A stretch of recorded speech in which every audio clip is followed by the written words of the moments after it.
And with that, welcome to another week with myself. Evidently, as you should be able to tell from the song, if you don't know what that song is about, then maybe, just maybe, you shouldn't be in this discussion. But anyway, we're going to be talking about sex today, and I'm just going to jump right into it. I think that I'm gonna maybe turn this into like a series, and this might be the first episode because there's so much that we need to explore when it comes to sex, right? Somebody told me the following. I'm reading verbatim that sex is something very huge and at the same time very small. Sex makes your day less tedious, brightens a day, and furthermore, he says that couples need to talk to each other in order to find the best way to satisfy one another. So there are a couple of things that we can take out from this comment in terms of perception as to what sex is or what the purpose of sex is. And the first thing is stress relief. I've already written down, I have a pen literally because I'm writing down some of these keywords to come back on. One of them is stress relief. A second one is satisfaction, right? So the best way to satisfy one another. And we're going to keep rolling. A second individual said sex shouldn't be restricted to reproduction only, or some sort of tension or stress release after a hectic day of work. So automatically we see here almost a challenge of the first perception, which in a way conveyed sex as something for stress relief, you know what I'm saying? So let's continue. So it goes on to further say it has to be a fun part of a relationship. As such, couples should talk to each other to understand each other's sexual fantasies, likes and dislikes, and best pleasing methods and styles. That way, having sex will be enjoyable, remarkable, not just to reproduce. And so from that, there's one key term that I would elicit, and that is pleasure, right? Because sex needs to be enjoyable, it has to be remarkable. So I think pleasure definitely stems from that.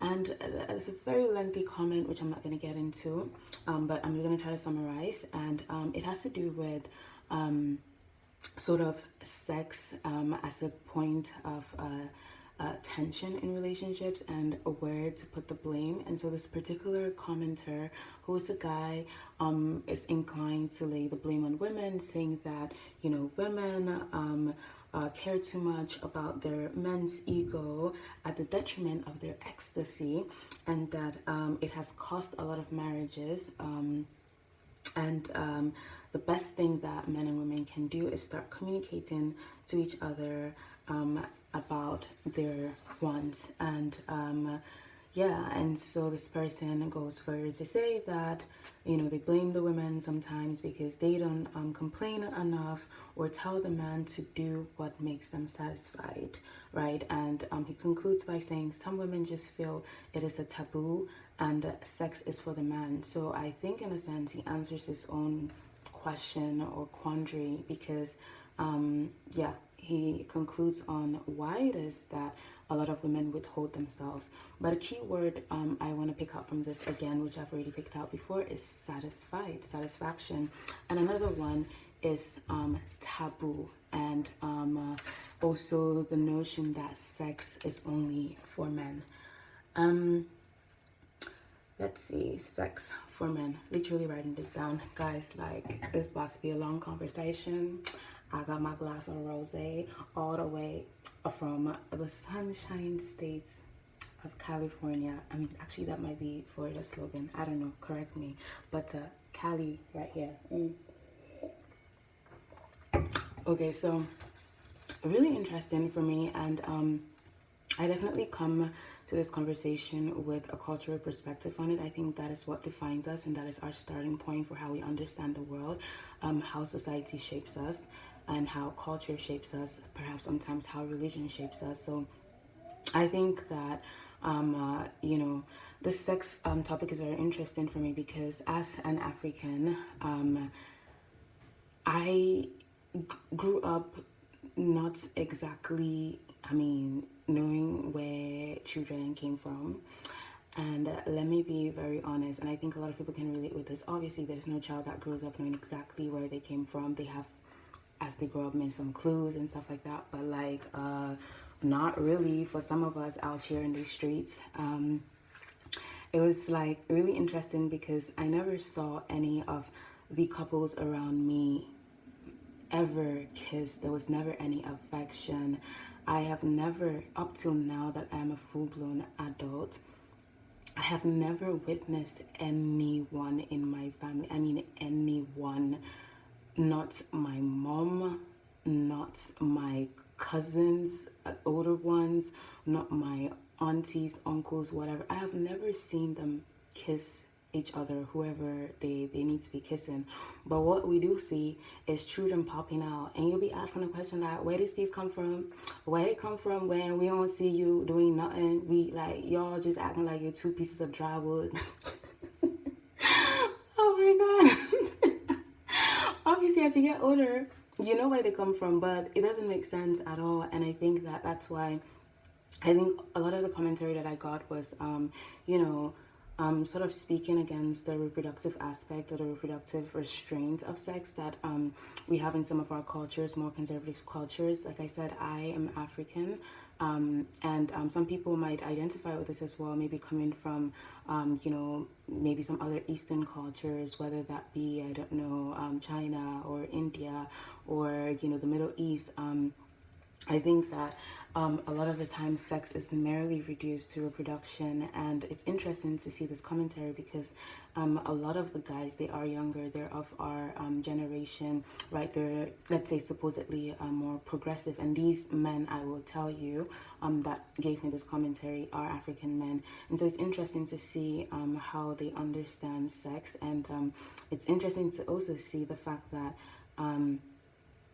they find that sex is a behavior for both sexes, right? It should be pleasurable for both sexes. It's a time for passion and excitement and satisfaction and all of that. And that's definitely not how women have been socialized, I think, in most societies. And when we go on to talk about how, you know, women don't express their likes and dislikes, it is because they have been socialized by their cultures and societies to feel that sex is not for them. And I think that that is very much the case with a lot of us coming from conservative backgrounds, and that's something that we really have to interrogate. It is really hard when you come from that sort of place where like your sexuality is somehow restrained or restricted, or you're not even in touch with your sexuality at all. Like, it takes you a while to even know that, hey, there's such a thing as my sexuality, and I am allowed to express it, I'm allowed to own it, I'm allowed to take pleasure in it, you know. And I think like taking pleasure in it, I think that is the hardest thing to do, no matter where you're from, because I think that sometimes, like, in as much as we know that sex is required to get to a certain end, and oftentimes like the end that people have in mind is having children, reproduction, sex as like an activity for pleasure, a passionate activity, is oftentimes shunned upon, and especially when it regards women seeking that pleasure. And so like it's really interesting to see, you know, some of these things that have been said, sex as a stress reliever, as a satisfaction provider, as a pleasure, I don't know, something, and whatnot. And I think that, like, I don't have the answers to some of these cultural questions on, you know, why sex has been, you know, taboo for so long, or why it is that it's taboo with respect to women. But what I would say is that, like, we definitely need a lot of cultural opening and a lot of discussion on this subject. And in that light, I'm very much reminded of where it is and how it is that some of us actually, you know, came to start talking about sex. And I remember very vividly, you know, when you're 13, 14 years old, etc., your body starts doing things and you become curious. And really that's where, for me, that conversation started opening up, and that never opened up within the context of my household. I have never had a sex conversation with anybody, you know, in my family. And that should say a lot, again, for where some of this restrictiveness, right, comes from in terms of the conversation. And so like I obviously in when you're in school, you're taught about sex, and it's not from the hey, have pleasure or go out there and have sex. It's more like prevent yourself from something. And it's in the course of learning of that you come to understand, even for a lot of people who don't have these conversations at home, how sex works. And at that same time, those conversations in class, those STD conversations, provoke a lot of reactions from people who maybe are already having sex, which are often guys, or people who are thinking about it, or people who feel like, yeah, like it's cool, to have sex. And I remember, I can't even, it's very vivid in my mind, but I cannot even tell you guys like the way in which some of these 14-year-old people were talking about themselves sexually, or pointing towards their like sexual desires, like even in class. And but the interesting thing to see is that like even at that age, and in a different society that's in Western society in the US, there was definitely a distinction, a difference between how men express themselves, so young boys express themselves with respect to this topic, and how women express themselves or did not at all. Because what I found was that the guys, the teenagers in my class who were maybe more open with themselves, more thought that, hey, sex was cool and it was gonna give me, I don't know, street cred within the context of school or whatever. They would brandish their sexual lives and their sexual conquers. And we all, I think at this point, have heard of people having maybe a little black book where they're writing down however many people they have been with, etc. And it was like a source of pride for guys already at that age, right? A source of pride over conquest. Whereas for women, I don't actually recall hearing any woman speak proudly of, sex. And I think the times where I did hear about it in respect to women was, women being defined as, whores or sluts, like, oh, have you heard about X and Y person? They've done this or they've been doing that. Like, I can't believe, can you, all of those things. And even like growing up like that and having that be the image associated with you as a woman, and, the topic of sex, you obviously feel like it's something that does not belong to you. And if you venture into it, then somehow it taints your image, and it taints your holiness, or whatever it is, that a woman is supposed to be, her virtuousness. And so that distinction is something that we need to tease out, because whereas these quote unquote progressive men are talking about sex as a great thing, something that we need to take pleasure in, the reality is that even though we're in 2019, this is not a conversation that is had openly in a lot of households. This is not a conversation that is had openly in a lot of relationships. And that's because we're coming from a certain foundation, and that foundation is that sex is largely for the pleasure of men. Even sex is oftentimes defined as a need of men, but it's rarely ever defined as something that women need. Women are literally told that you need to give your man good sex or else he's going to leave you. And so there are conditionalities placed on sex that definitely define it as an activity where men derive their needs, their fuel for life, and therefore it's a woman's job to make it pleasurable for the man, but not necessarily to derive pleasure for herself.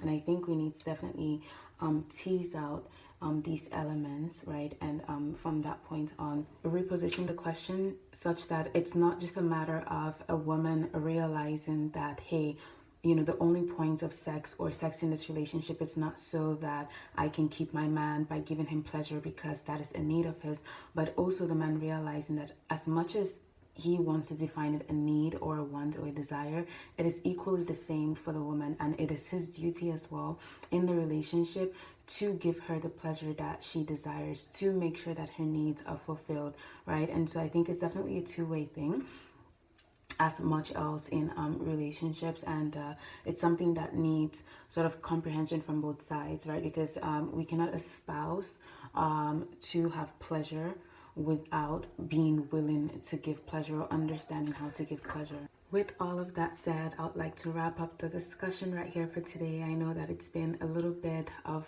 you know, itsy bitsy pieces of the conversation. It's definitely just an opener, and with everything that I've said, I would really love to hear from you guys on, you know, like where you have these sex discussions. Is it something that you you know, discuss at home? Is it something that you discuss at school?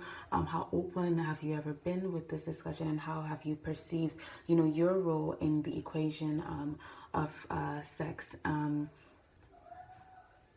And certainly also, to what extent is this something that you openly discuss in your relationship, right? How have you formed an understanding of sex within the context of your relationship, you know, the give and take of it?